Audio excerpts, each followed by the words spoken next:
Buenas tardes, doctora. Vamos a esperar a que llegue un poco más de personas y comenzamos. Yo la voy a presentar. Soy Patricia Vidal, a sus órdenes. Muchas gracias, Roxana Ábalos, servidora. Les agradezco la invitación y, por supuesto, cuando ustedes me indiquen. Gracias. Gracias.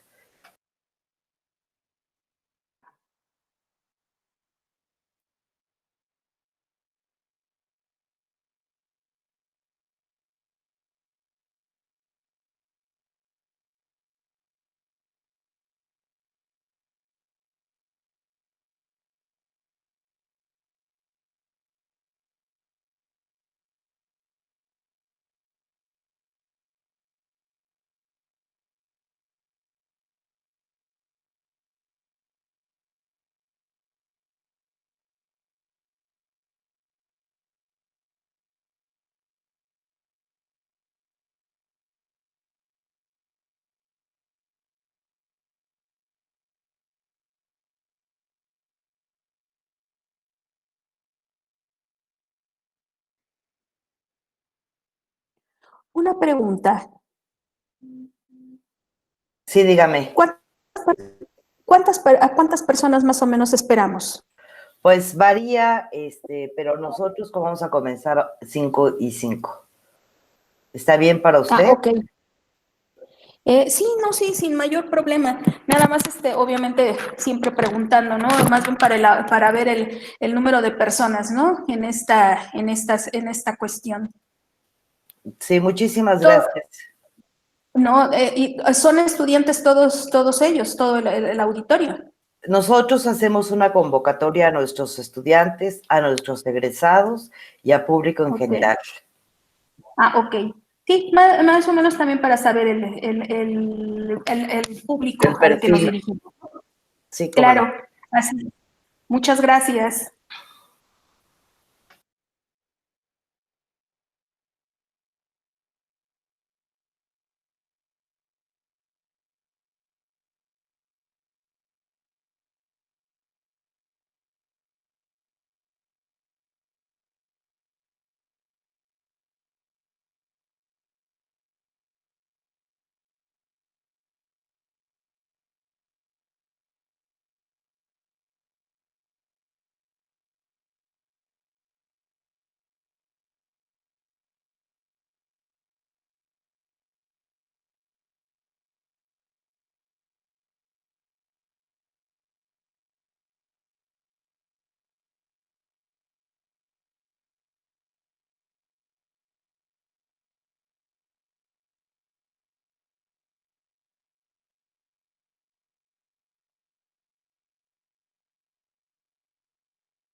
Licenciada Cedillo, ¿cómo está? Buenas tardes.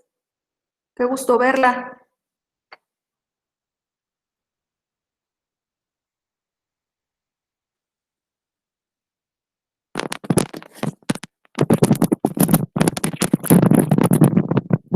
A ver, espero ya poder escuchar, porque no escuchaba.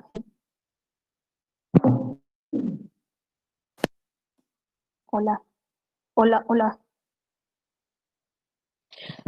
No la escucho, licenciada.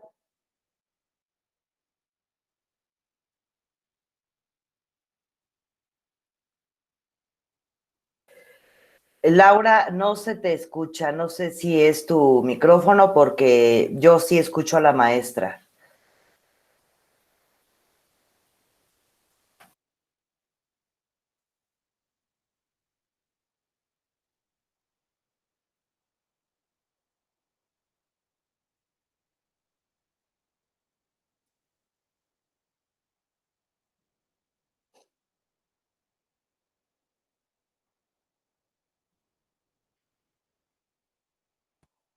Sí, puede ser su audio. Sí, no, pero el gusto es mío, licenciada Cedillo, maestra Cedillo, porque ya pues ya hace un buen tiempo que nos conocemos, ¿no? Que hemos estado trabajando por ahí.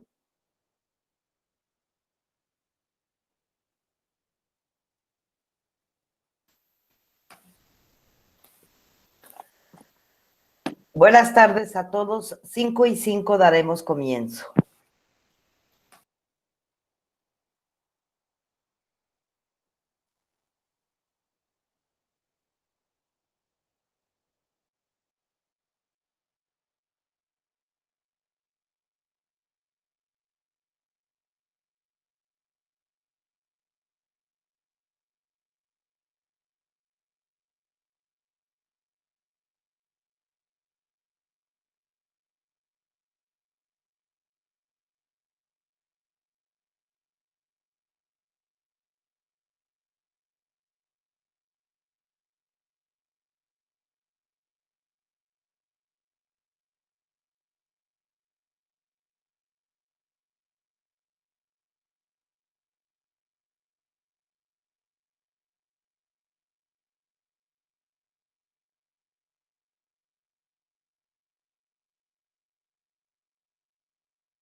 Eduardo, ¿puedes? Eso, gracias. Buenas tardes, bienvenido.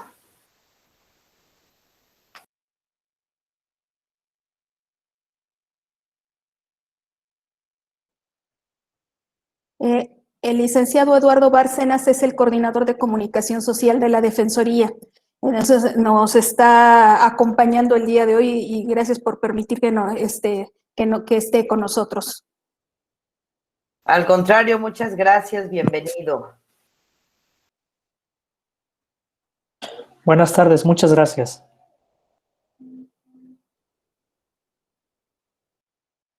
Es usted muy joven, parecía uno de nuestros estudiantes. Pareciera, pero no tanto.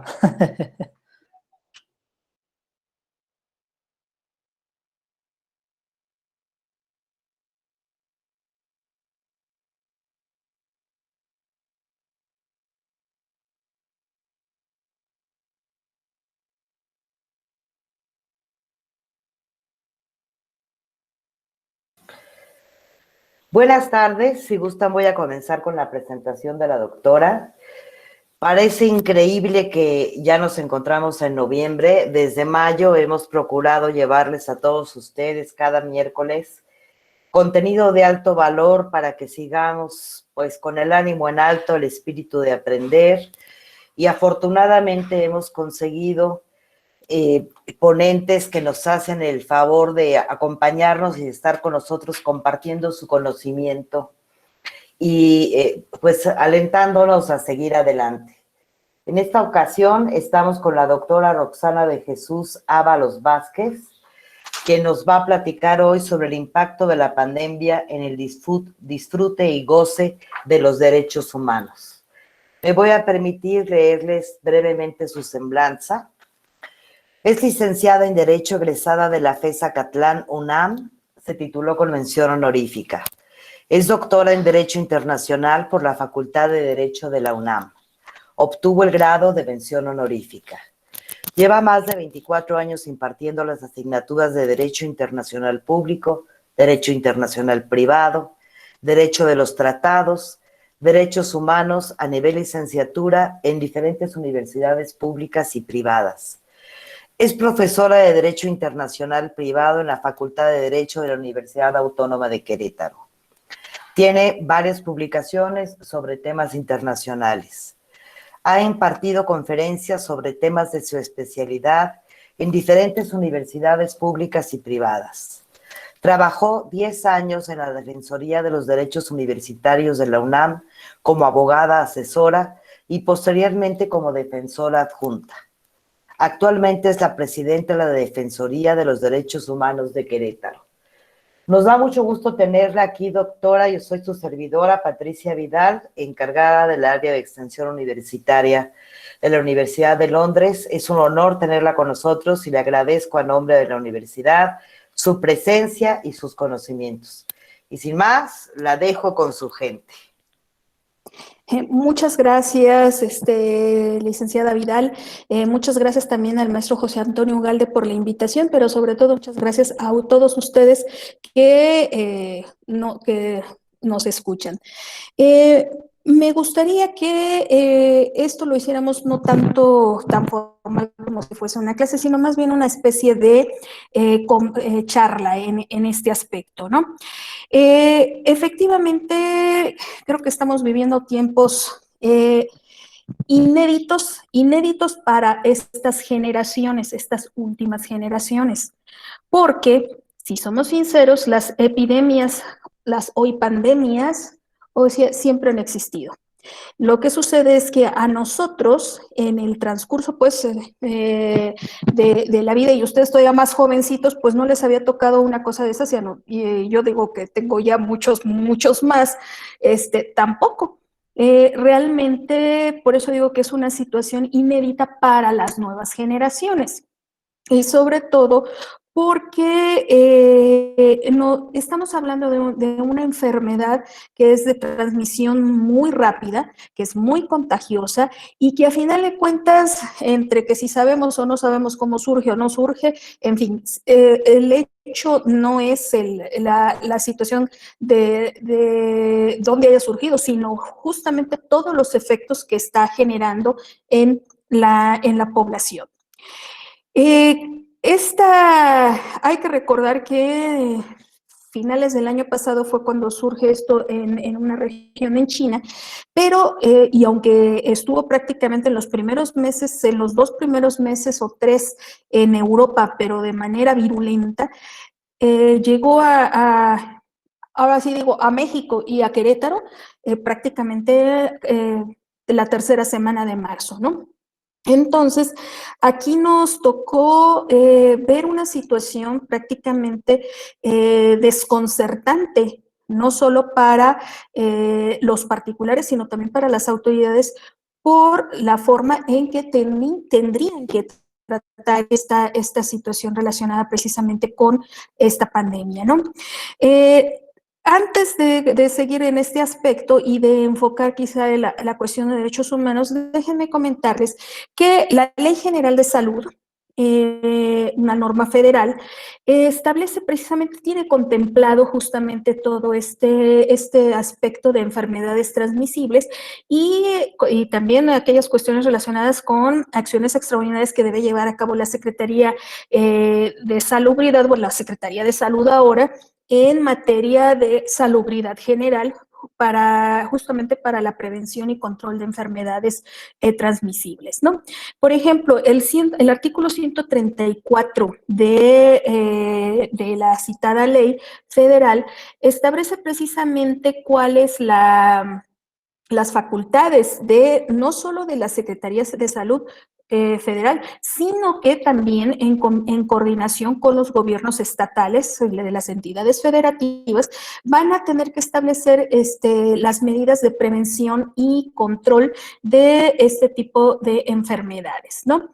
Y justamente el artículo 139, porque piensan que la gente piensa que nada más es obligación de las autoridades hacer por la cuestión de la salud. Sí, eso es una parte, pero resulta que también los particulares, en la misma Ley General de Salud establece en el artículo 139 que los particulares deben observar todas aquellas medidas para prevención y control que establezca la Secretaría de Salud. Y se dan toda una serie de medidas, por ejemplo, cuáles son esas enfermedades de transmisión, y empieza a enumerar en el 148 una serie de enfermedades y hace referencia a la influenza y a todas aquellas enfermedades de vías respiratorias. Obviamente no estaba establecido el COVID porque en ese momento no estaba implementado, ¿no? Sin embargo, también tiene el artículo 151, hace referencia a las medidas de aislamiento de aquellas personas que se encuentren con alguna enfermedad transmisible. ¿Y cuál es el objeto? Evitar que se expanda esta epidemia a la población en general, ¿no? Es más, inclusive la Secretaría de Salud, la federal, de acuerdo con esta ley general, tiene, conforme al artículo 152, facultades para clausurar locales o centros de reunión de manera temporal. Acuérdense que todas estas medidas siempre van a ser temporales.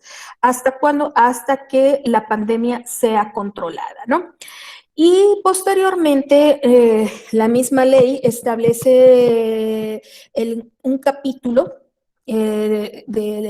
a partir del artículo 181 en adelante sobre acciones extraordinarias en materia de salubridad general, ¿no? Y también aquí establece las facultades de la Secretaría de Salud para dictar todas las medidas que sean necesarias para prevenir y controlar precisamente la pandemia. Ahora, maneja epidemia en el texto, ¿no? Ahora, esto hay que recordar, bueno, son disposiciones federales y luego también, obviamente, tenemos disposiciones locales que se asemejan en ese sentido a esta cuestión.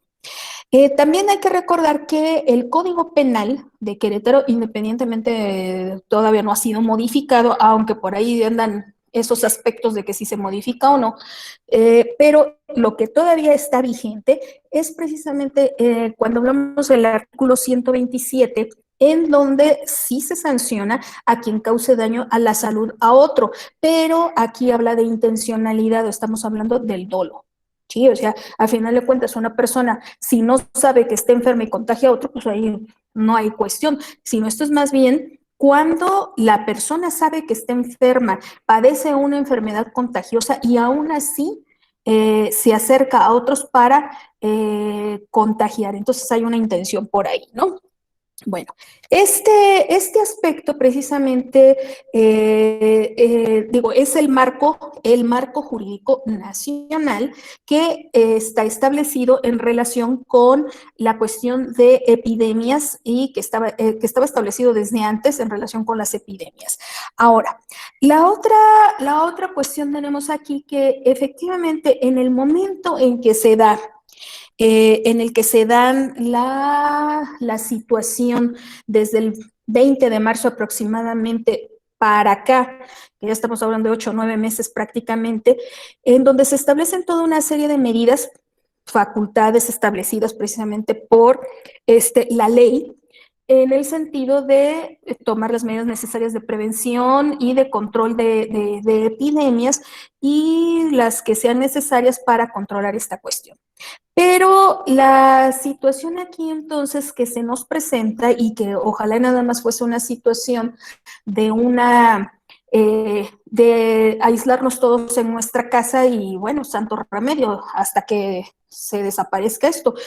No, sino todas las consecuencias que ha traído, no solo desde una perspectiva de la salud, sino desde la perspectiva económica, desde la perspectiva de los derechos humanos de las personas.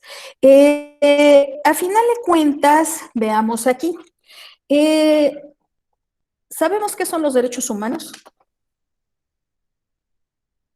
¿Y en dónde están contemplados? Bueno, aquí normalmente, Concepción, no nos metemos tanto a cuestiones un tanto filosóficas aquí, pero sí el señalar que los derechos inherentes a la persona por el simple hecho de serlo. Normalmente es el concepto que se maneja en ese sentido, ¿no?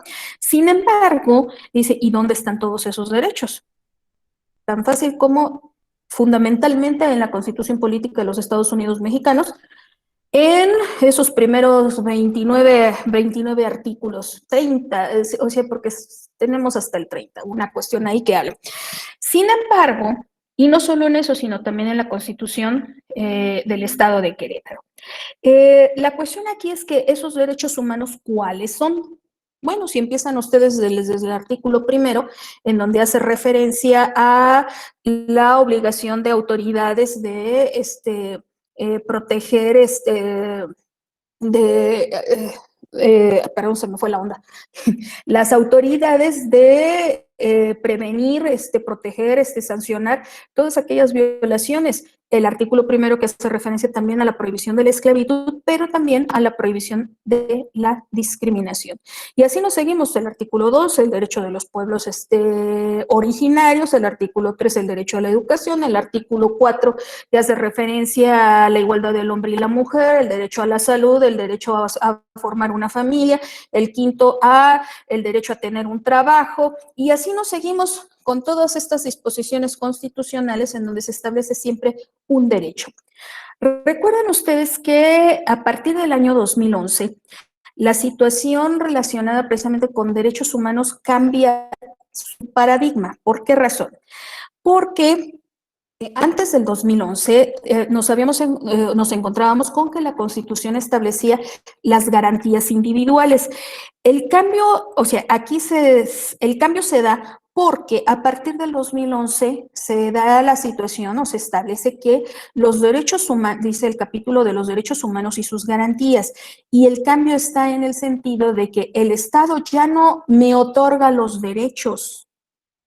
El Estado no me otorga los derechos los tengo yo y el Estado los reconoce. Yo poseo los derechos por el simple hecho de ser humano y el Estado los reconoce. Los reconoce a través de todas estas normas contenidas en nuestra ley fundamental, pero también la forma de garantizar esos derechos, que es a través de los medios jurisdiccionales y los no jurisdiccionales de protección de derechos humanos. Ahora, en todos estos derechos, ¿cómo se vieron afectados estos derechos en relación precisamente con el surgimiento de la pandemia, en donde se tiene necesariamente que establecer una situación de aislamiento para evitar contagios? En la medida también de lo posible. Bueno, pues ustedes, por esa razón estamos aquí en videoconferencia, díganme si no. Sí, estamos en videoconferencia porque no nos podemos reunir de manera presencial para efecto de poder hablar del tema, precisamente porque estamos tratando de evitar el contagio. Digo, lo ideal es, qué maravilla que tenemos estos medios tecnológicos que nos permiten continuar en cierta forma, de una forma un tanto diferente con esa vida cotidiana, pero lo podemos hacer. Malo es para aquellos lugares donde no hay luz, donde no hay internet y donde se da la circunstancia que sí haya luz y hay internet, entonces por la situación económica de las personas, de las familias, no pueden acceder a una computadora. Entonces, ahí es entonces donde dicen, bueno, hay una violación de derechos humanos, más bien veamos la cuestión. Cuando hablamos de violaciones de derechos humanos, estamos haciendo referencia a una acción u omisión por parte de servidores públicos, independientemente del nivel estatal, federal o municipal, en donde justamente se establece o sea, no, esa acción o omisión es contraria a la ley. Ahora, aquí, ¿qué pasa entonces en ese sentido? Ciertamente, dijo, la autoridad del servidor público no es responsable de la pandemia. No, no lo es. Nos queda claro. De eso no es responsable, pero sí es responsable entonces de que dentro de la medida de lo posible, estos derechos que están siendo restringidos por una situación excepcional no sean más restringidos de lo que ya están. ¿Sí? Y por eso aquí la situación que se tiene, y precisamente Naciones Unidas, el Alto Comisionado de las Naciones Unidas para los Derechos Humanos, estableció una serie de directrices relativas al manejo del COVID, pero en relación con el tema de derechos humanos, y efectivamente establece una serie de temas o que pueden ser, dijéramos, puntos sensibles en esta cuestión, ¿no? Por ejemplo, el acceso a la atención médica. Aquí lo que se establece es que vámonos a señalar el aspecto de quiénes tendrían derecho a la atención médica. Diríamos todos. Al final de cuentas, todas las personas tienen el derecho a acceder a los servicios médicos de salud. Ok, bueno, si ese es el principio general, ¿por qué entonces brincan ahí las cuestiones relacionadas con que a las personas adultas mayores ya no hay que darle servicio porque pues, ya están viejitas, se van a morir? Y por ahí había algunas cuestiones que dice uno, a ver, perdón. O sea, y es más, si tengo que, el tema si tengo que elegir entre una persona adulta mayor y un joven, elijo al joven para salvarlo y que el adulto mayor se muera, porque el viejito ya vivió mucho y el joven todavía no, y hay que darle la oportunidad. Digo, me parece muy simplista y muy reduccionista esa forma de determinar que alguien viva o alguien muera. Sí, o sea, yo no voy a decir que uno o otro esté mal, no, más bien es que ¿por qué decir que tiene menos derecho entonces la persona adulta mayor a vivir que una persona joven, que un niño, cuando, o sea, ¿quién le da el derecho a alguien para decir que viva alguien o que se le dé el servicio a otro, ¿no? Esos son problemas inclusive bioéticos que se presentan en ese sentido, ¿no? Ahora, también en este aspecto, la cuestión precisamente del Alto Comisionado de Naciones Unidas que señala que en materia de salud prácticamente debe tomarse no solo las medidas de corto, mediano y largo plazo, sino también que todos los tratamientos deben ser accesibles a todas las personas. Entonces, y que a final de cuentas se debe velar porque no existan o desaparezcan esas barreras en relación a que la gente pueda tener acceso a los medicamentos. También señalan que sería una obligación de las autoridades gubernamentales establecer o recopilar toda la serie de datos vinculados precisamente con la enfermedad, sistematizarlos para poder en un momento dado hacer pues dar respuesta dentro de lo posible a las situaciones y sobre todo a las personas que corren un mayor riesgo en ese sentido. Luego, aparte de las cuestiones sanitarias, nos hace referencia a las medidas de emergencia. Recordaremos que hay lugares en donde se han establecido toques de queda y normalmente esto ha pasado en países europeos, en donde se señala que, por ejemplo, a partir de 9, 10 de la noche, la gente ya no puede estar en la calle con el objeto de que se resguarden en su casa y evitar, por ejemplo, los contagios. Medidas de emergencia, por ejemplo, se establecen en la Constitución Política de los Estados Unidos Mexicanos, en lo que es el artículo 29 constitucional, cuando hacen referencia a peligros, por ejemplo, una invasión, en donde en un momento dado el Poder Ejecutivo Federal tiene las facultades para determinar esto junto con el Congreso. Pero hay derechos humanos que no son, que son irrenunciables a pesar de una situación de emergencia. Por ejemplo, la integridad física de las personas. No se puede justificar la tortura, no se puede justificar la desaparición forzada de personas, no se puede justificar, por ejemplo, violaciones, o sea, el abuso sexual. Hay cosas que no se pueden permitir, o sea, hay un mínimo de derechos que son irrenunciables. Y en este caso, precisamente, hacen referencia a esto.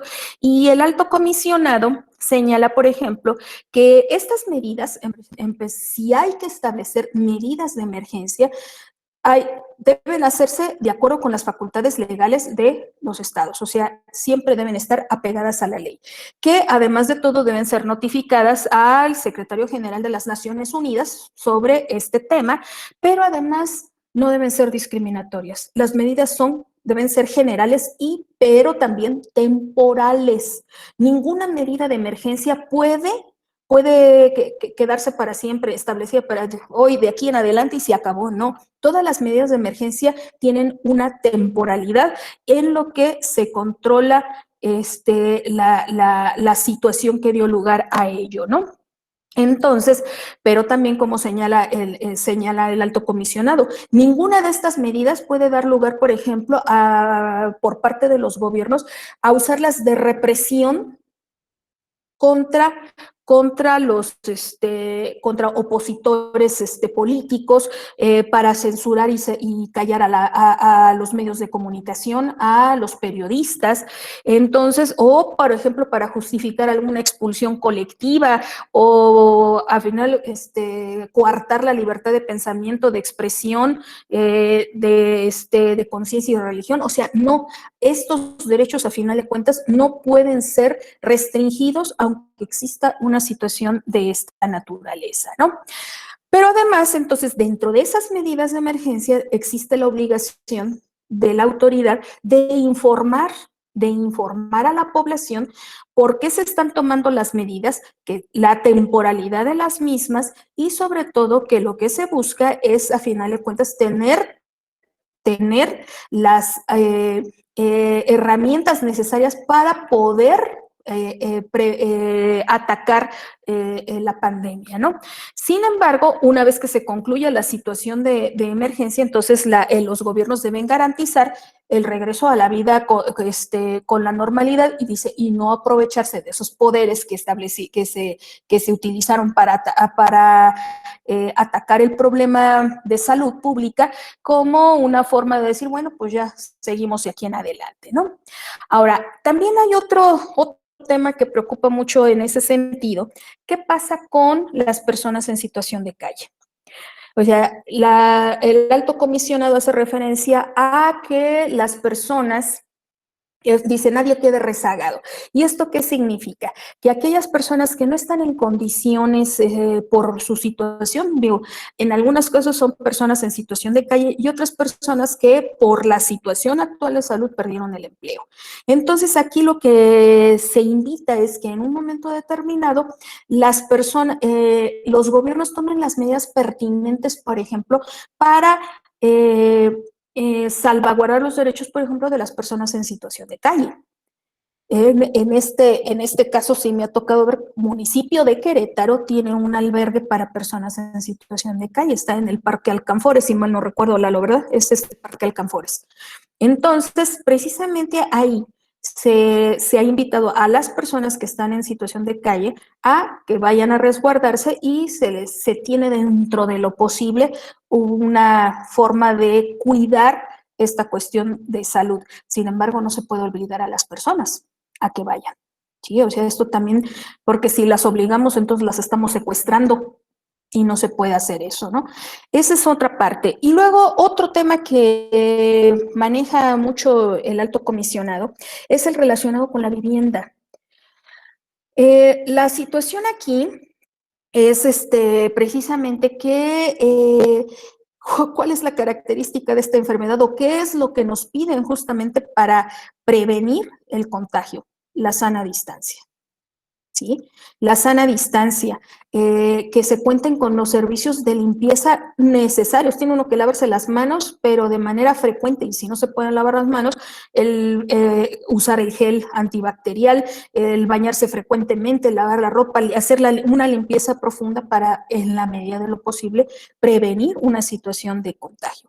Sin embargo, la situación de pobreza en la que se encuentran muchas familias, entonces impide esto. ¿Sí? Porque precisamente hablamos del hacinamiento y en esta circunstancia entonces el alto comisionado, la preocupación del alto comisionado de Naciones Unidas es señalar, bueno, entonces habrá que tomarse en consideración estos aspectos para que a final de cuentas, por ejemplo, y les leo exactamente lo que dice el alto comisionado en esa parte de vivienda dice, entre las prácticas idóneas para abordar la situación de y los maneja así tal cual, de los indigentes y las personas que carecen de viviendas adecuadas, figuran la provisión de alojamientos de emergencia accesibles, entre otros, mediante el uso de casas vacías y abandonadas y el alquiler de apartamentos a corto plazo, con prestación de servicios para quienes estén infectados por el virus y deban mantenerse aislados. Entonces, ¿para qué esto? Para prevenir, obviamente, el aumento de personas que estén contagiadas. Estos son es lo ideal, o debiera ser lo ideal. Digo, al final de cuentas son directrices generales que estableció el alto comisionado. Luego, cuando hablamos de las personas con discapacidad, también nos señala que todavía corren un riesgo mucho mayor las personas en el sentido de que se deben, los gobiernos deben establecer unas medidas específicas que permita incluir a las personas con discapacidad. Y pueden decir, pues están incluidos, sí, pero puedo decir yo que están incluidos, pero la realidad es que tan incluidos están. Si tuviésemos aquí compañeros que tienen problema de una discapacidad psicomotriz, de una discapacidad visual, de una discapacidad auditiva, de una discapacidad intelectual.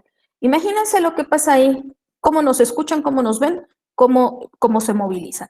Entonces, precisamente la obligación, de acuerdo con el alto comisionado, para este aspecto es que haya accesibilidad en todos esos aspectos para que todas las personas puedan estar incluidas, no solo en el aspecto de salud, sino también de información, porque me dicen, bueno, pues ahí está la información, sí, pero las computadoras están en braille. Digo, habrá algunas. Las computadoras, bueno, pueden tener el sonido con lo que las personas con discapacidad auditiva pueden escuchar, pero no solo eso. Y las personas que hablan el ñañú, personas que hablan, o sea, el tzotzil, tzetzal, el maya, todas las lenguas indígenas.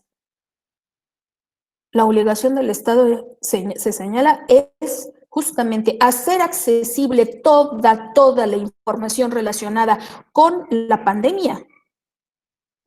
Y no solo debiera ser con la pandemia, sino con todo lo demás. Dice, debía ser accesible en las lenguas de los grupos indígenas, de los grupos como señalan ahora, de pueblos originarios en su propia lengua, para que estén perfectamente o debidamente enterados de la situación que se está viviendo, ¿no?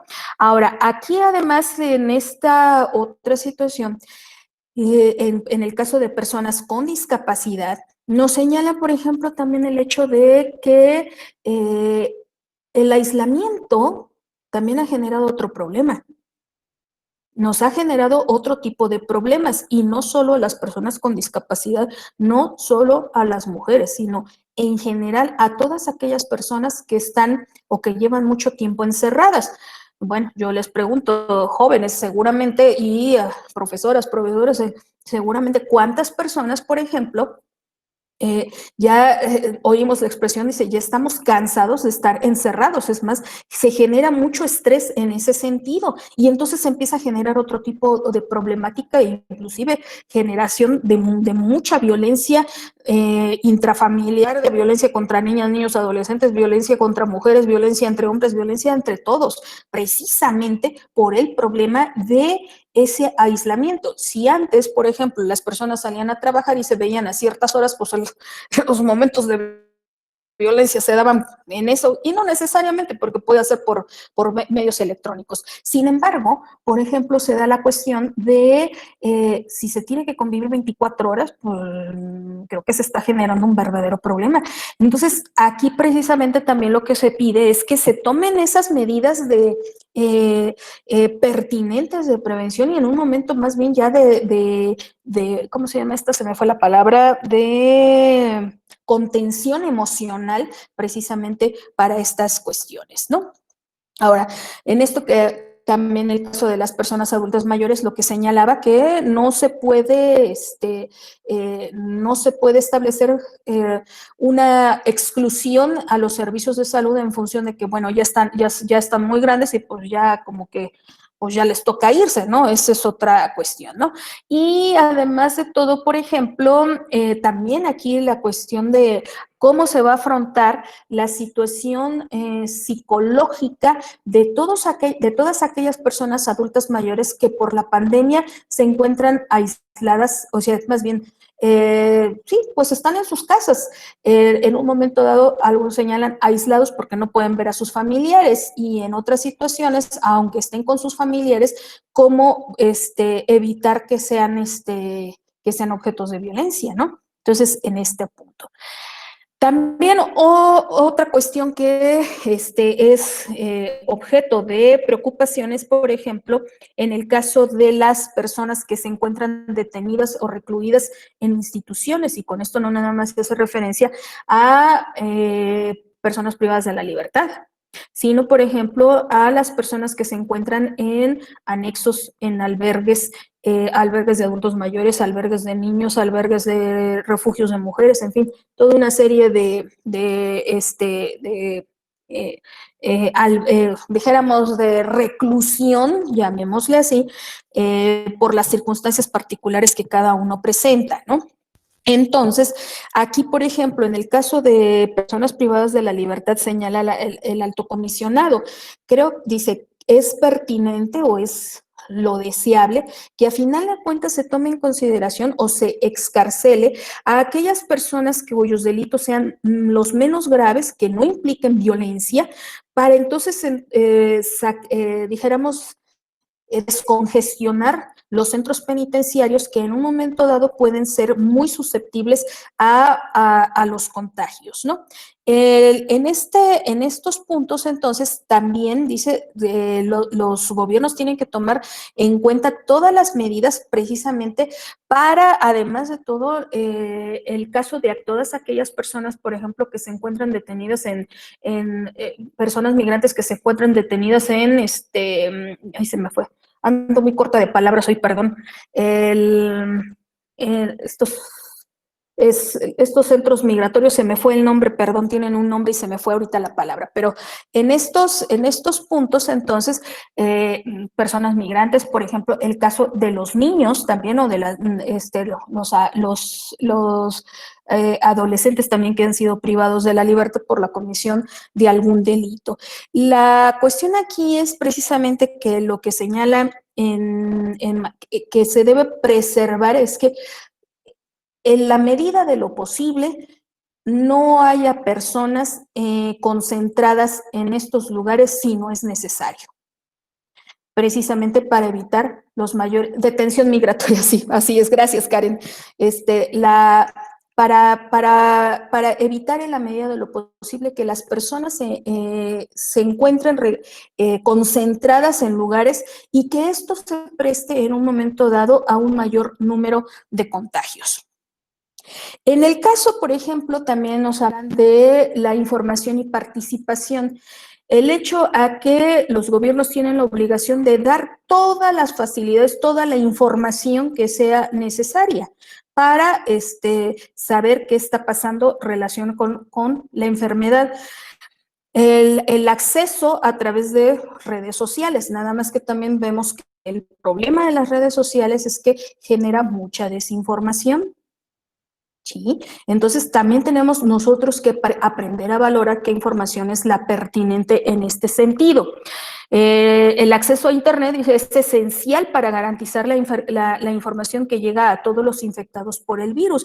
Y hemos escuchado de algunas cuestiones, algunas experiencias en algunas entidades en donde señalan que a través, por ejemplo, de medios de los teléfonos de videoconferencias, videollamadas, están en contacto los enfermos de COVID con sus familiares. Y eso es muy bueno desde el momento en que implica es información. El familiar sabe qué está pasando y además el que está enfermo también está viendo a su familia, aunque sean 2 segundos, pero están ahí, se ven, ¿no? En esta cuestión, perdón. Y por otro, y en ese punto también se establece que se debe cuidar mucho precisamente de no censurar periodistas y comunicadores sociales. Aquí en este punto dice, inclusive, si hay la cuestión de hacer público las críticas relacionadas, por ejemplo, por manejos de pandemias hacia los estados, tiene que hacerse notar. Y por otro lado, en la toma de decisiones, el derecho de las personas a participar en ellas, ¿no? ¿Con qué objeto? Bueno, a final de cuentas, todas esas medidas van a ir encaminadas hacia la protección de su salud, ¿no? Y además también el ser escuchados, porque desde un escritorio puede tomarse una decisión y a veces sin tomar en cuenta lo que pasa en una realidad. Y eso es importante, ¿no? Aquí, por ejemplo, también deben tomarse en consideración todas las perspectivas, opiniones y conocimientos de quiénes, de mujeres, de grupos, y nos hacen referencia precisamente también a grupos en situación de vulnerabilidad, en el caso también de las minorías, ¿no? Luego, el tema relacionado precisamente con la estigmatización, xenofobia, racismo.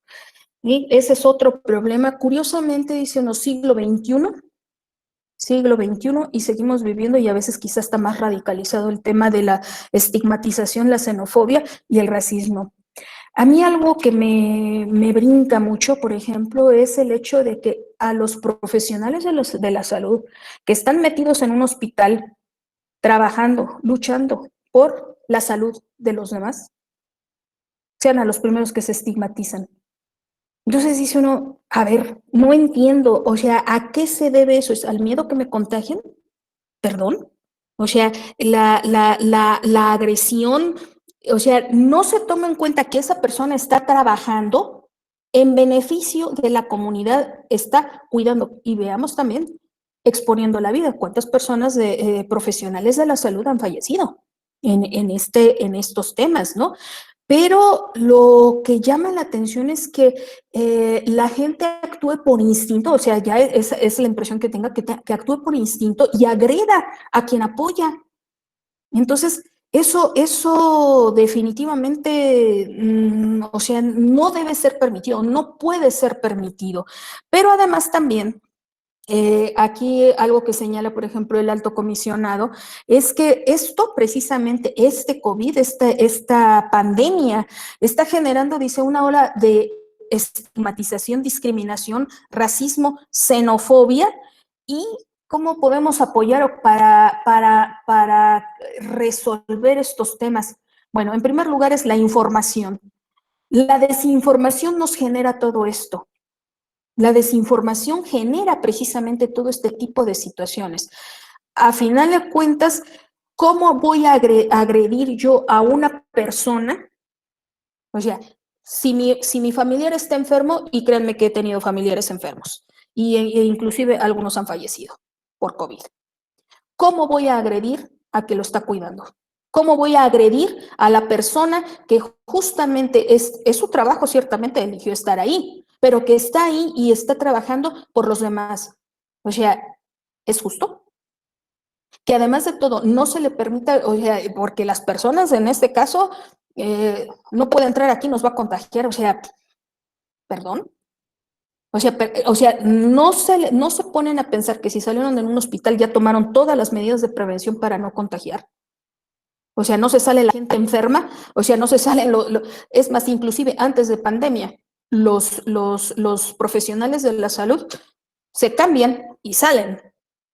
Entonces, la desinformación que se genera en la gente, de veras es terrible, y terrible porque nos generan todos estos problemas, o sea que a final de cuentas es acciones totalmente discriminatorias, totalmente estigmatizantes, ¿no? Entre las personas, ¿no? Y luego voy a hacer referencia precisamente a esta cuestión de igualdad y no discriminación, ¿no? Ahora, en el caso, por ejemplo, también de migrantes desplazados y refugiados, el alto comisionado señala precisamente también el tema de que los, estos grupos que están en estaciones migratorias, como bien señaló Karen ahorita, efectivamente también tienen acceso y tienen derecho a la salud, tienen acceso y derecho a todo, ¿sí? Si ustedes revisan la ley de migración, independientemente de ahorita de cuestiones de salud, la ley de migración determina que los migrantes tienen los mismos derechos como personas, como si fuera un extranjero, eso sí. Y no se justifica eso también porque luego piensan que todos tienen derecho y entonces, pues miren qué padre, ¿no? No, también están obligados a cumplir con las leyes. Sin embargo, tenemos migrantes en situación irregular que no cumplieron con esto, es una infracción administrativa, pero tienen derecho a un trato digno y tienen derecho precisamente también a los accesos, el acceso a los servicios de salud y a los servicios médicos, ¿no? Señala el alto comisionado, muchas veces no acceden también porque las personas por temor no dicen cuál es la situación migratoria en la que están por temor a ser deportados, ¿no? Y entonces, en estos aspectos, la cuestión precisamente también, por ejemplo, con los niños, el aspecto de la educación que señalábamos, el aspecto de la violencia que viven, en el caso de las mujeres también, esta cuestión que habíamos señalado y que van generando también ya no solo la violencia, sino que termina en prácticamente esa violencia que se vive en muchos casos termina en la muerte de las mujeres por parte de las parejas, esposos, hermanos y demás, ¿no? No sé, a final de cuentas se cometen feminicidios, ¿no? El aspecto aquí es entonces que el alto comisionado de Naciones Unidas lo que señala es que se deben tomar en consideración todos estos aspectos. Ciertamente son directrices a seguir en lo que debe ser, en lo que se debe proteger. Cada estado es diferente. Hay que tomar en consideración que cada estado tiene necesidad, ya no les digo, bueno, los estados, cada país es diferente y tiene sus propias necesidades, pero inclusive si en un estado por regiones es diferente la necesidad, pues imagínense en un número mayor, 193, 194 estados, por lo menos los que están en Naciones Unidas, ¿no? Ahora, lo que sí, por ejemplo, nos señalan que sí se debe tener, por ejemplo, en el caso de mujeres, tener cuidado precisamente porque si ese confinamiento de las personas lleva precisamente a que se generen más conductas de violencia, entonces establecer todas las medidas, los gobiernos tendrán la obligación de establecer todas las medidas que permitan en un momento dado llevar a la protección a este grupo situación de vulnerabilidad, ¿no? Y en estos aspectos, la cuestión relacionada también, por ejemplo, con el agua, así como las viviendas, en la cuestión del agua, que es fundamental para la limpieza en relación con el COVID, se establece como directriz que mientras dure la pandemia no se puede cortar el agua a ninguna persona, ¿no?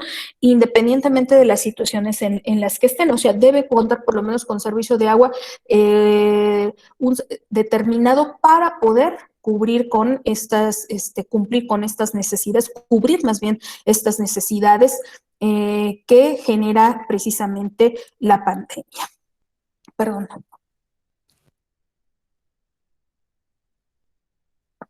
Y hablando de agua, ¿verdad? Hay que tomar un poco.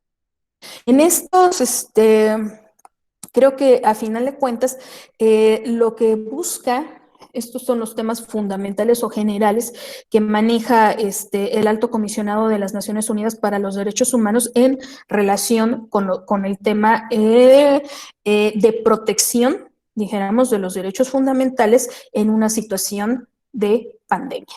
Entonces,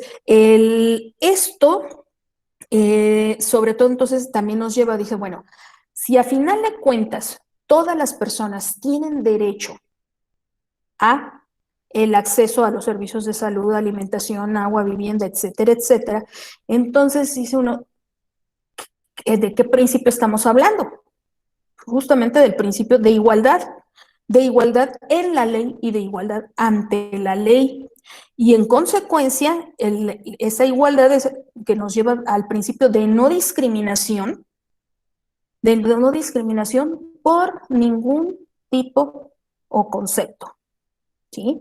Por edad, sexo, preferencia sexual, origen étnico, racial, por apariencia física, por las que ustedes quieran y manden. Entonces, no se puede, o sea, no se debe, no de que se puede lo hacen, pero no se debe precisamente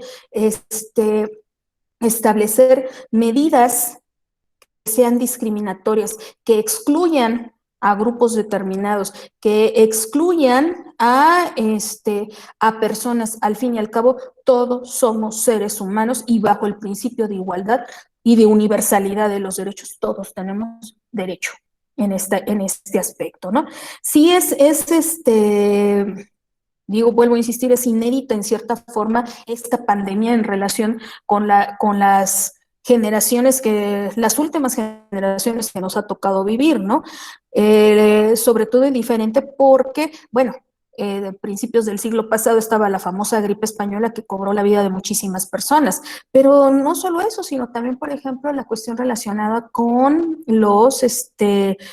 con todas aquellas enfermedades contagiosas a principios del siglo XX, como era el sarampión, la tosferina, la viruela, y una serie de enfermedades que fueron controladas a través de dentro de lo posible, fueron controladas a través del sistema de vacunación.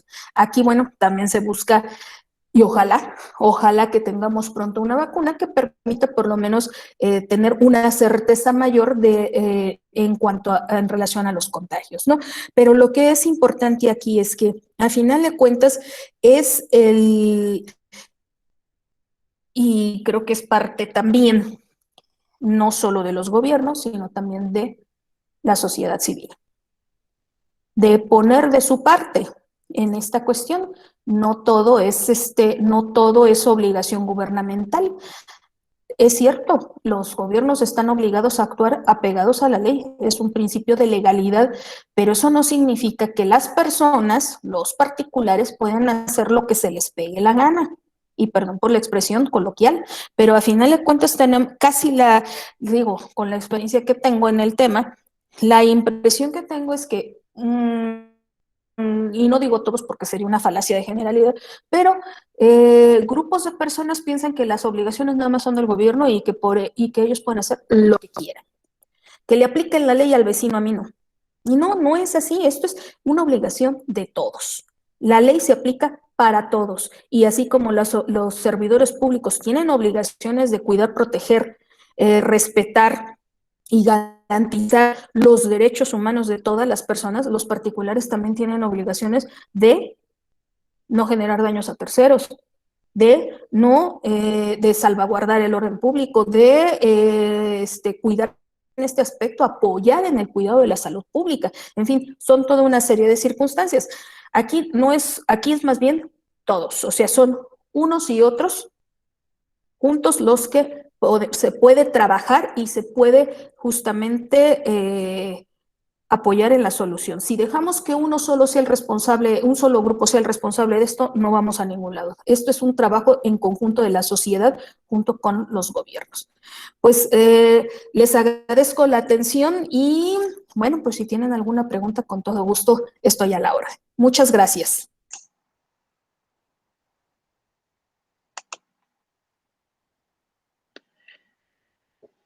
Doctora, muy buenas tardes. Buenas tardes. Muy buenas tardes, doctora. Con el gusto de saludarla. Sea usted muy bienvenida. Gracias. Doctora, gracias, doctora, muy gentil. Doctora, mire, yo quisiera hacerle una pregunta, un comentario que me llama mucho la atención. Usted sabe muy bien lo que están viviendo en el estado de Tabasco, situaciones de gran vulnerabilidad, definitivamente.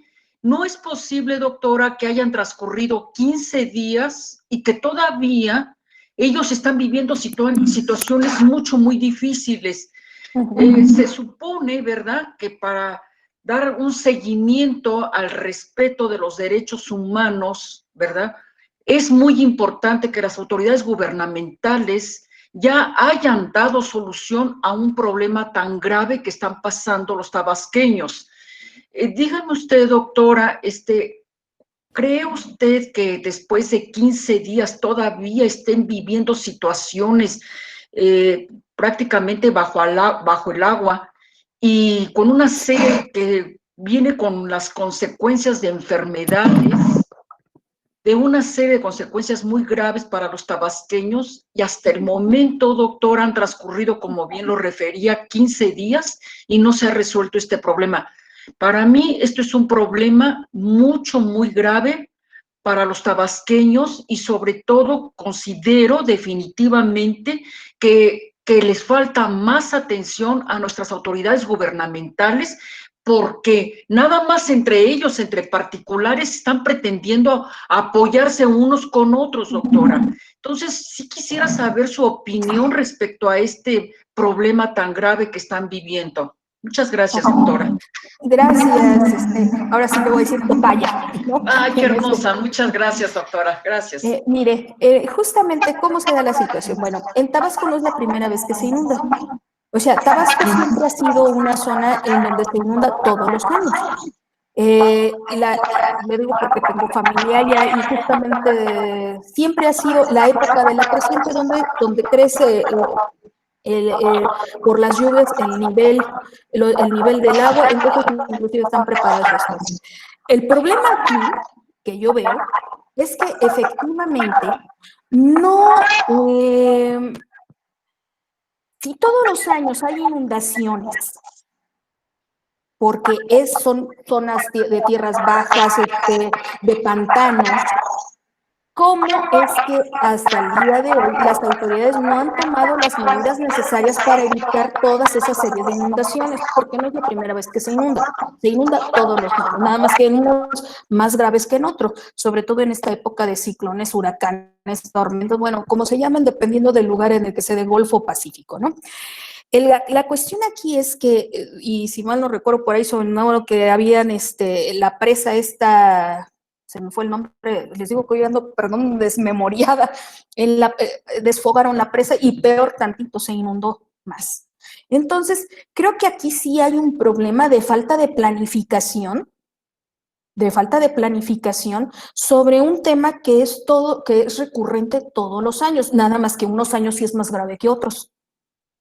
Unos años sí es más grave que otros. Este es más grave, ¿sí? Pero además de todo, si a final de cuentas se inunda, entonces, ¿cómo no se toman las medidas, por ejemplo, para cuestión de medicinas, para cuestión de establecimiento de albergues, para cuestión de qué vamos a hacer con los niños mientras se van a quedar ahí guardados, los jóvenes? O sea, ¿sí me explico? Si esto se repite año con año, ¿cómo es posible que no se establezca un plan en donde se determine qué hacer cuando pase esta situación? O sea, inclusive hasta la del establecimiento de un canal que desfogue todo el agua al mar. O sea, creo que si lo hubiesen construido hace años, no se darían esto. Desgraciadamente ahí, bueno, cuando hablamos ya también de gobiernos, hablamos de política y los intereses ya son otros, pero inclusive entre la misma población, ¿no? Los intereses de la misma intereses políticos de la misma población son diferentes. Entonces, poner de acuerdo a todos es complicado, pero independientemente también de esa circunstancia, yo creo que yo en lo personal creo que sí, efectivamente estamos hablando de una falta de planeación y de previsión, porque, lo vuelvo a insistir, no es la primera vez que se inunda todos los años. ¿Cómo no se ha hecho algo? No se ha generado los gobiernos estatales, inclusive el federal, el que sea, no importa aquí el nombre, o sea, ni los colores. ¿Cómo no han planeado esa situación precisamente para evitar que ocurran desgracias como estas, ¿no? O sea, cuando explota un volcán, dice uno, bueno, es una cuestión, un volcán. Pero, por ejemplo, cuando se da una situación recurrente y permanente, siempre, no, perdón, ya estamos hablando ahí de otra cuestión, creo yo, una cuestión de, en cierta forma, negligencia. ¿sí? O sea, creo que es importante y sobre todo porque, y además creo que también lo delicado aquí es la cuestión de que los ciudadanos ya están acostumbrados. Y creo que no hay nada más terrible que una persona esté acostumbrada a una situación de esa naturaleza cuando a final de cuentas debía ejercerse la presión social, no para que me regalen, porque están acostumbrados a que el albergue le regalen, no, para solucionar el problema de fondo. Aquí lo que debe buscarse es la solución del problema de fondo. Entonces creo que, digo, es mi opinión personal. Muchísimas gracias, doctora, muy gentil de su parte, gracias. De nada. Maestra Aurelio Peña, qué gusto saludarlo, un gusto verlo. Ya hacía tiempo que no nos veíamos por allá, ¿verdad? Así es, doctora, mucho gusto en saludarlos y buenas tardes también a todos. Es la presa Peñitas, justamente allá en el estado de Tabasco, a la que se refería. Exactamente, muchas gracias. Y bueno, aprovechando que nos estamos saludando, yo tengo varias, ya sabe, consideraciones y también algunas preguntas muy rápido, y quisiera, por ejemplo, saber en lo que recientemente ha comentado el mismo doctor Hugo López-Gatell, su secretario de Salud, al señalar que los medios de comunicación nos deberíamos dedicar únicamente a hacer una campaña y generar una cultura en favor del cubrebocas y a no estar solamente mencionando el número de contagios o el número de fallecimientos en este momento que vive nuestro país. Eso no es atentar en contra de los derechos a la información, eso no atenta en contra de los derechos humanos, no solamente de los trabajadores de los medios de comunicación, sino también de la sociedad en su conjunto. Primera pregunta. Segunda, en el tema del transporte público, a mí me ha tocado mucho en la radio que la gente nos dice, oiga, es que el tema del transporte público es un foco de infecciones porque la gente va sin cubrebocas, porque la gente pues no respeta la sana distancia, porque no es posible, porque los camiones van muy llenos. Preguntarle, el que a alguien se le ocurriera en un momento restringir el acceso a los camiones por no utilizar el cubrebocas, ¿no violentaría los derechos humanos de los ciudadanos en un momento determinado como el que también estamos viviendo?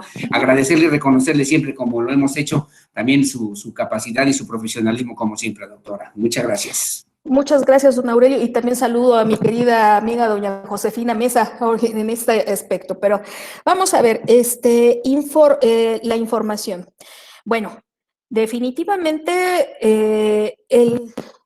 el restringir la información sí es violatorio de derechos humanos. Sí es violatorio de derechos. Las personas, un derecho humano es precisamente a la información. ¿Sí? Es un derecho humano. ¿Cómo se van a tomar decisiones adecuadas si no se tiene la información? Estoy de acuerdo. También los medios de comunicación deben apoyar a decir, pónganse el cubreboca. Digo, totalmente de acuerdo. Pero no se puede restringir la libertad de expresión. No se puede restringir el acceso a la información. Es parte justamente de poder tener, dijéramos, los datos suficientes y necesarios para poder tomar decisiones. ¿Cómo se toma una buena decisión si no se cuenta con la información pertinente? O sea, yo creo que ahí, con el debido respeto, no es para el subsecretario y lo que él estime pertinente, pero desde una perspectiva de derechos humanos, se tiene el derecho a la información, se tiene el derecho, la libertad de expresar justamente aquellos aspectos inclusive con los que no está uno en favor. Digo, pero también es una cuestión de, bueno, supongo que es aquí que no nos gusta que nos critiquen. Supongo que tiene mucho que ver eso. No me gusta que me critiquen, y entonces ustedes no me anden criticando, mejor pónganse a trabajar. Creo que supongo que va también esa cuestión por ahí. Pero eso ni siquiera debiéramos decirlo, porque entonces estoy diciendo, o sea, por lo menos no en público. Porque entonces, imagínense, estoy señalando que los periodistas no pueden ejercer la función o el trabajo para el cual están hechos, que es justamente brindar información. Claro, me queda claro que la cuestión de la libertad de expresión hay quien abusa de ella.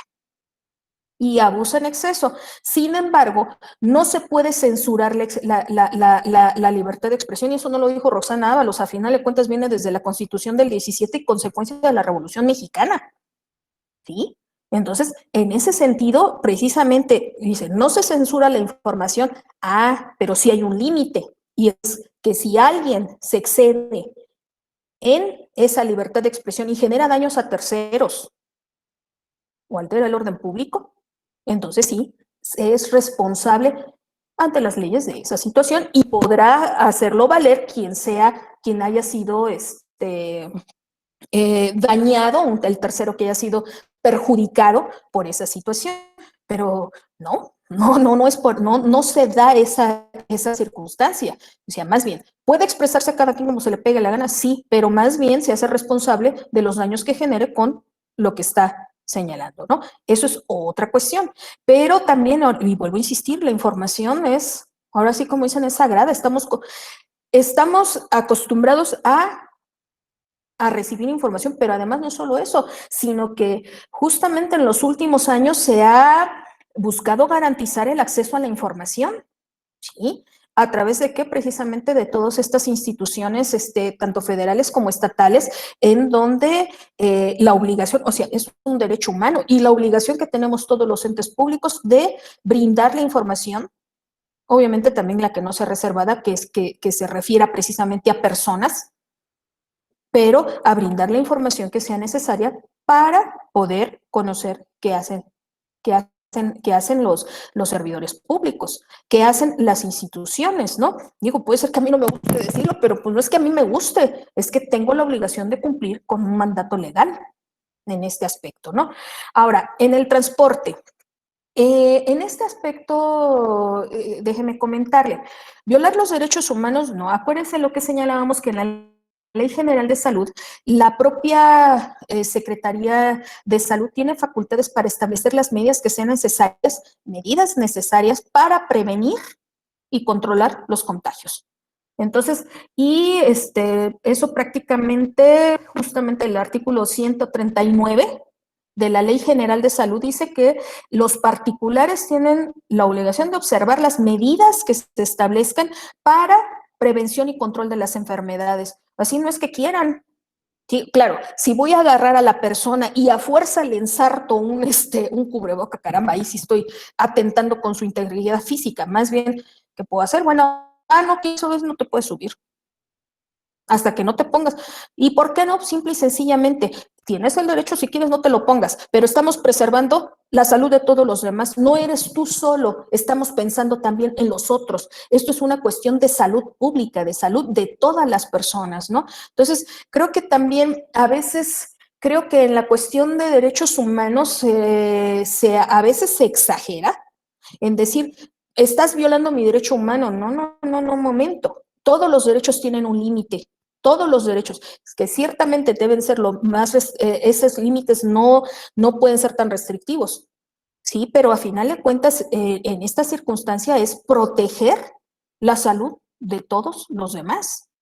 Y creo que sí es interesante, y le comento, no es algo que se diga ahorita, sino que esto está establecido en la Ley General de Salud, ya déjenme ahorita le digo perdón, es que aquí tengo toda la información y la tecnología que luego nos anda fallando, ¿no? Pero no veo aquí el dato de la fecha de la Ley General de Salud. Pero bueno, en todo caso, las circunstancias que estas disposiciones estaban establecidas previamente, no es de ahora, pues son previamente. Entonces, Ley General de Salud, la Ley Local de Salud, que también da esas facultades, y hay un Consejo Nacional de Salud, precisamente en donde participan autoridades federales y estatales de las entidades federativas para determinar esto. Entonces, a veces y la impresión que me da es que la gente considera que hablar de derechos humanos es una libertad sin restricciones. Perdón, pero no. La libertad tiene un límite. Los derechos tienen un límite. ¿Y cuál es mi límite? El derecho de otro. Esa es una realidad, ¿no? Así es, no sé si alguien tenga alguna otra pregunta. Gracias, doctora, muchas gracias. Ay, perdón, buenas tardes. Buenas tardes. Disculpe, yo tengo una pregunta. En caso de que, bueno, si muchas personas, como dice usted, las personas indígenas no tienen una manera, digamos, de enterarse, ¿no? O personas de la calle o así. Y mi pregunta es, ¿cómo usted consideraría que sería una buena idea esparcir esta información? Bueno, mire, qué curioso, pero las personas de pueblos originarios tienen teléfonos, tienen internet, sí se enteran. O sea, también estamos partiendo de la idea como que si la persona originaria fuera ignorante y tonta. No, perdón, pero no es así. Y digo, me ha tocado que tienen restricciones y también por los usos y costumbres estoy de acuerdo, pero a final de cuentas también tienen teléfonos, tienen internet, tienen televisión, tienen computadoras. Si no, por ejemplo, más bien donde sí tendríamos ciertas restricciones, por ejemplo, estoy pensando ahorita en la zona serrana. Si vamos a la zona serrana, pues vamos, por ejemplo, antes de llegar a Pinal de Moles no hay internet. Vamos después de Pinal de Moles, perdón, y seguimos y vamos subiendo, no hay internet. Y entonces ahí sí hay un problema, porque la gente no se entera, pero entonces, ¿cómo lo haríamos? Radio, los medios de comunicación para eso están, radio, televisión. Y creo que aquí don Aurelio no me dejará mentir, pero precisamente tiene ahí un programa que se extiende toda la sierra y precisamente donde se da la información necesaria y otra que RTQ, que es la que llega precisamente a zona serrana, ¿no? Entonces, aquí es importante que también consideremos que ciertamente si no hay internet, por también las situaciones, las condiciones, aquí lo que sí es que sí llega radio y televisión. Y además de todo, les digo, hay quien tiene teléfono, ¿sí? O sea, una gran parte prácticamente tienen teléfono.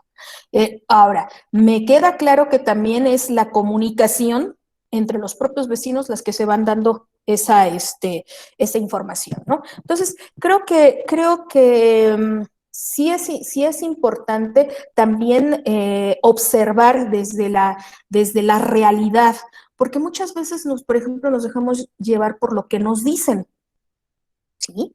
Por lo que nos dicen otros, y entonces consideramos que eso es cierto. Ahorita ya no puedo estar viajando mucho precisamente por la cuestión de la pandemia, estoy cercana a ser adulta mayor, hipertensa, un poco el tamaño tampoco me ayuda, en fin, también tengo que cuidar esa parte, pero antes de que se diera esto, a mí me gustaba justamente estar en las comunidades, ver qué es lo que se daba ahí. Y créanme que observé que inclusive a veces en lugares hasta medio, un tanto alejados, la gente tiene teléfono. En algún momento les llega el internet y se conecta, ¿no? Pero también tienen televisión, hay radio. Entonces, creo que más bien lo que necesitaríamos es que se extendieran los servicios de internet para todos. ¿Sí? Eso creo que sería también lo importante, ¿no? Y sobre todo es el hecho de que nosotros en la ciudad, bueno, pues sí, gozamos de todas las ventajas que nos da la vida urbana, ¿no? Sin embargo, también es importante que estas ventajas también se hagan extensivas a todas las demás comunidades, ¿no?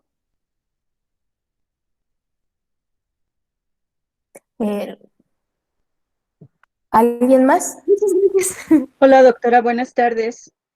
Buenas tardes. Habla la licenciada Laura Huerta, directora de Criminología y Criminalística de ahí de la Universidad de Londres. Primero que nada, mucho gusto, doctora. Primero que nada, la quiero felicitar por la excelente ponencia que nos está compartiendo. Gracias. Muy interesante.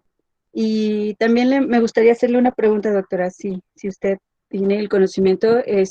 ¿Cómo se está manejando, doctora, ahorita, por ejemplo, el ingreso a reclusión con todas estas personas privadas de su libertad? ¿Cómo se les está permitiendo que ingresen sus familiares, la visita conyugal, o se les está restringiendo, obviamente, por pandemia, doctora? Muchísimas gracias.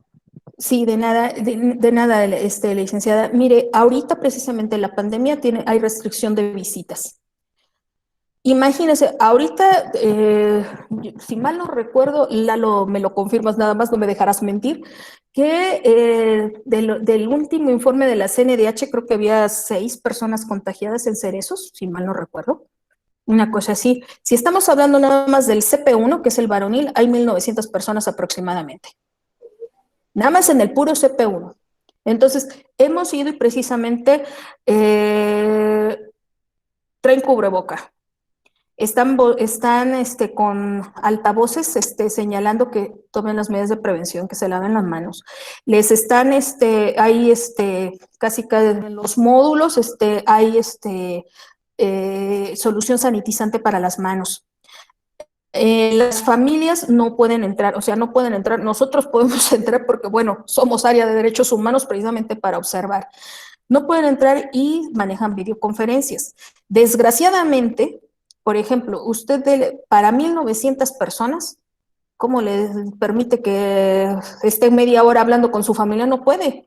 Sí, las restringen prácticamente 3 a 5 minutos en esta cuestión. Entonces, sí tiene que ser ahorita restrictivo esa cuestión de la salud, digo, esta cuestión de la visita precisamente por cuestiones de salud, pero recordemos que estas restricciones son temporales. En el momento en que la pandemia ceda, entonces sí tienen que quitarse todas estas restricciones y volver volver a la normalidad, aunque ahora llamamos la nueva normalidad el hecho de que estamos pues trabajando así, videoconferencia, que debo confesar que tiene sus ventajas, ¿no? Porque sin salir de mi casa o de mi oficina, pues estamos trabajando, estamos platicando.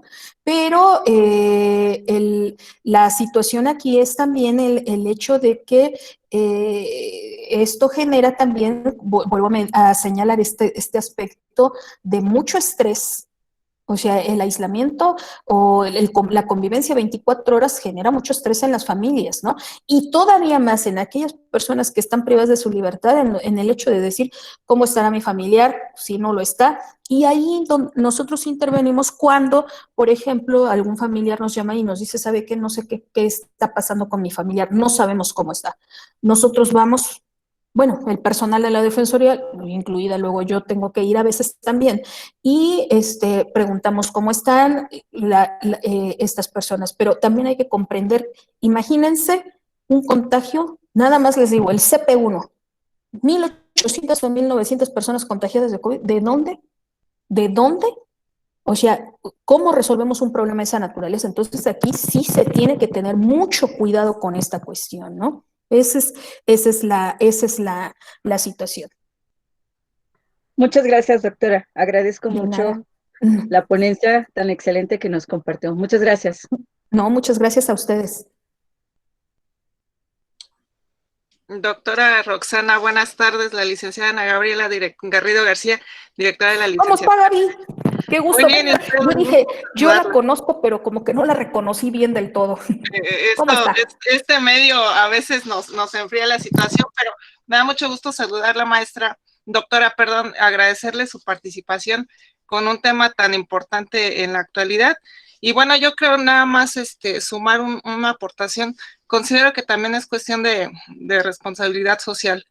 A veces sí tenemos los medios y todo el conocimiento, pero veo en las calles con tristeza que hay muchas personas que aún se niegan de verdad a ponerse el cubrebocas y todo este tema.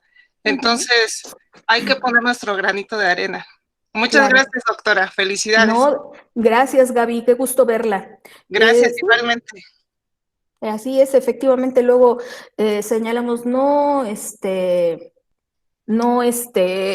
creemos, inclusive me dijo, no, eso no existe, eso no está. No, perdón, le digo, no me diga eso, le digo, yo he tenido familiares enfermos, inclusive hace 2 meses un primo hermano de mi padre falleció de COVID. Entonces dice uno, perdón, no me diga que no existe. No, no es cierto. O sea, lo manejan como si fuese, es más, he escuchado comentarios, es una invención del gobierno. Y yo dije, pues para invención del gobierno está muy exagerado, ¿no? Pero aquí creo que efectivamente es la responsabilidad personal de cada quien. Y precisamente dentro de esa situación, dice, bueno, libertad de pensamiento.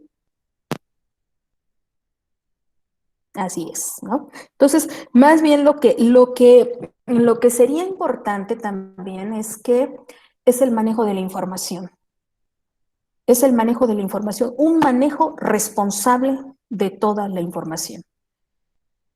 A veces luego por redes sociales andamos replicando lo que vemos, dice que está ahí, que suena como interesante o escandaloso y órale a replicarlo. ¿Nos hemos puesto a investigar si es cierto? Sí, eso es importante. Como dice, la desinformación mata y lo mismo dice, y es lo que señala el Alto Comisionado de Naciones Unidas para los Derechos Humanos. Dice, la desinformación genera discriminación, xenofobia, racismo, y toda una serie de actos, contrarios al principio de igualdad y de respeto a la dignidad de las personas, ¿no? Pero así es esto. Doctora, No sé si, mande. perdón, una preguntita, no Dígame. sé, ahorita me distraje porque estoy como trabajando. Caso, estaba escuchando el tema de que todos tenemos derecho al agua. Caso que, no sé si se ha comentado, no sé si lo he escuchado, el caso de la pradera, porque yo vivo en la pradera. Ve que Sí. ahí el tema es muy complicado porque nos están dejando sin agua. Ahí, ¿usted cree que en un futuro, bueno, en un posible futuro, se pudiera solucionar ese problema o seguiríamos en la misma situación? A ver, pero aquí vamos a Más. tener en cuenta algo. Dejar sin agua significa que no hay agua, no hay absolutamente nada de agua. Y está en esa Pero- circunstancia. O sea, digo, y perdón, pero más bien es comentar aquí. Querétaro tiene un problema de agua. Díganme si no. O sea, a final de cuentas es una zona semidesértica, hay que traer agua de quién sabe de dónde, en fin, una serie de cosas. Pero aquí lo importante es, a ver, efectivamente, debe haber agua.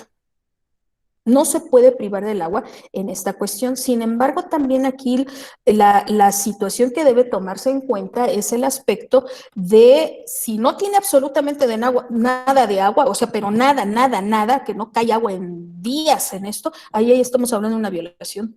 Y justamente eso es lo que hay que tratar. Luego también he observado en otros casos que hay personas que no quieren pagar el agua.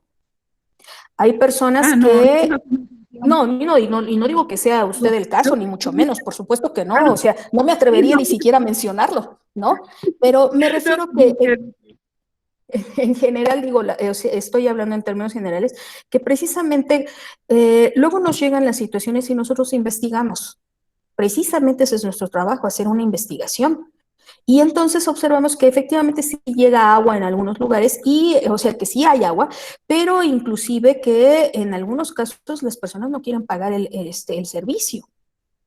Y a pesar de eso todavía siguen teniendo el servicio, ¿no? Entonces, por eso la cuestión es que yo no puedo hablar de generalidad en todo el lugar hasta que yo no conozca el tema. Que se regularice en unos y en otros no, más bien hay que ver por qué razón no es de manera regular o recurrente que el agua esté surtiéndose todo el día, ¿no? Pero en sí, perdón. Perdón, es que el caso, más bien, pues, desde que nosotros, yo desde que inició la colonia allá arriba, siempre hemos tenido agua, no había ningún problema. Entró la luz después y pagamos la luz, entró Comisión Federal de Electricidad, pero sabemos que Aqua en este caso es una empresa que realmente, bueno, así la percibimos como abusiva, ¿no? Y entonces lo que nosotros no, sí queremos pagar el agua, no hay ningún problema, solamente que necesitamos que entre la Comisión Estatal de Aguas, o sea, la SEA. Pero aquí está, pues como usted dice, es una cuestión de intereses, así yo lo vemos, porque en realidad hay muchísima gente que sí quiere pagar el agua, porque es una obligación, pero no, los están condicionando a ese problema, porque se supone que por ley, no sé, yo no conozco mucho de leyes, que se supone que la comisión es la que deben entrar, no alguien privado, porque es público, o sea, paga comisión, paga la luz, todo normal, como toda nuestra, desde que yo nací, ¿no? Entonces, que llegue Lo que pasa es que sí hay servicios que luego se pueden concesionar, pero más bien habría que ver cuál es la situación particular ahí, ¿no? Ay, bueno, sí, porque y de todos modos creo que, es más, yo ahí sí le pediría de favor que se contactara se contactará con nosotros para más bien ya ver el caso particular, porque ahorita como eso no le puedo resolver sin conocer los detalles del asunto, ¿no? Digo, sería muy irresponsable de mi parte. Más bien yo sí le pediría que se contactara. Le doy el correo de la Defensoría donde estamos recibiendo quejas y me gustaría que expusiera usted ahí toda esos aspectos, ¿no? Es presidencia@ddhqro.org. Lalo, aprovechando, tú te sabes los teléfonos de guardia para que para recepción de quejas. Si me hicieras favor de compartirlos.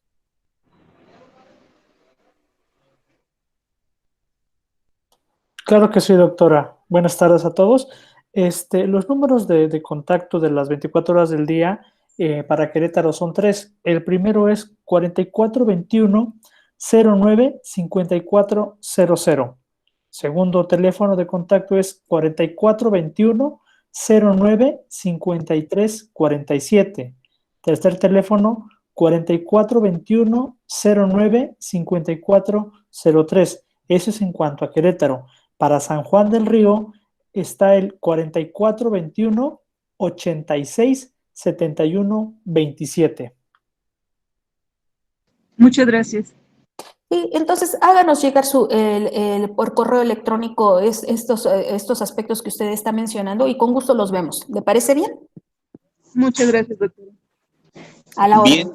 Bien, pues doctora Roxana, muchísimas gracias como siempre por la disposición de participar con esta universidad, que usted lo sabe bien, es casa de ustedes, de la Defensoría. Muchas gracias. Que somos un foro plural para difundir las buenas acciones que tenemos en Querétaro y es en gran medida porque la Defensoría nos ha dado la apertura a las instituciones que le queremos entrar al tema de promover los derechos humanos. Muchísimas gracias, doctora, como siempre, por la participación, el apoyo. Aquí ya la escucharon varios profesionistas, otros que están en formación, estudiantes, personal directivo de aquí de la universidad, de varias carreras, exalumnos, alumnos, egresados que tenemos de altísimo nivel. Y aquí está un ejemplo, ¿no? Ahorita escuchaba este tema de la pradera, pues es un tema que hay que ver aparte. Qué bueno que ya nos dieron los números, que la Defensoría está dispuesta a escucharnos. Gracias de nuevo, doctora, gracias a ustedes por participar y como siempre es un gusto escucharla y que comparta con esta sencillez, no solamente de comprensión, sino también de atención de estos temas. Le mandamos un abrazo y les agradecemos mucho a la Defensoría que siempre nos estén apoyando. Muchas gracias, maestro Ugalde, como siempre, por todas sus atenciones y pues ya sabe, yo en la medida de lo posible y que la agenda lo permite también, encantada de la vida de colaborar con ustedes. Gracias, un abrazo para todos, que tengan buena tarde y nos vemos el próximo miércoles. Hasta luego, gracias. Un gusto saludarles, don Aurelio, maestra Karen, doña Josefina Mesa, un gusto, Gaby, bueno, y a todos, digo, no tengo el gusto, pero bueno, ya nos iremos viendo. ¿Sí? Gracias, doctora, buenas tardes. Muchas gracias por todo. Hasta luego. Hasta luego. Gracias, doctora. Gracias a todos. Hasta luego. Gracias, doctora.